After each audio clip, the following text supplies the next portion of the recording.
Y'all, it's Alex here. Today we're going to be looking at the New York Times Language Arts Learning Network website. What we're seeing here is this is a website to help us with our pedagogy. We see that we have the English Language Arts here, and this website helps us out with a lot of different lessons and a lot of different things that we can help our students with. Now, we see here a reading and literature, a writing, a journalism, and literacy skills, all of which can really help what we're doing. The biggest part about the New York Times is these ideas of how the current events can really shape our teaching. Right here we have resources for talking about and teaching about the school shooting in Florida. So here we will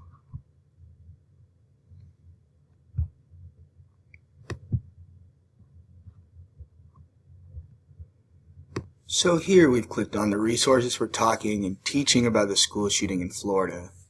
We can use this to help students deal with the drama and the trauma that's happened in these recent weeks about these school shootings, as well as it gives us some insight on how students are feeling.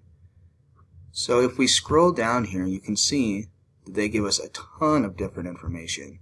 So once we scroll down here, we see a few different ways that several teachers went and talked about this. Cheryl and Warren wrote, "This morning I'll be asking them what they have heard, creating opportunity to verbalize as well as acknowledge their feelings.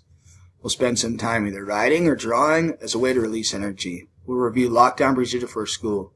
We will do this daily."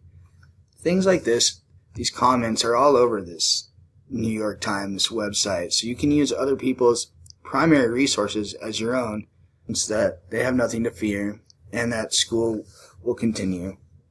Right here it says, we have also heard from Claire Green, a social and emotional learning coach in Atlanta's public schools. She sent this email to the teachers she supports.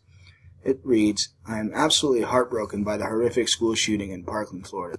As we continue to scroll down, we see how to deal with elementary school students and all students alike. These are some tragic times that we're living in. When let's cope with these and help our students move forward, it is vastly underrated. We're going to need this tool to see many current events, and using its credibility, we'll be able to continue to help our students push forward and learn about the world around them, as well as learn about themselves. The New York Times has many more of these lesson plans for many students. This is just one considering current event source in your classroom for students to learn about current events.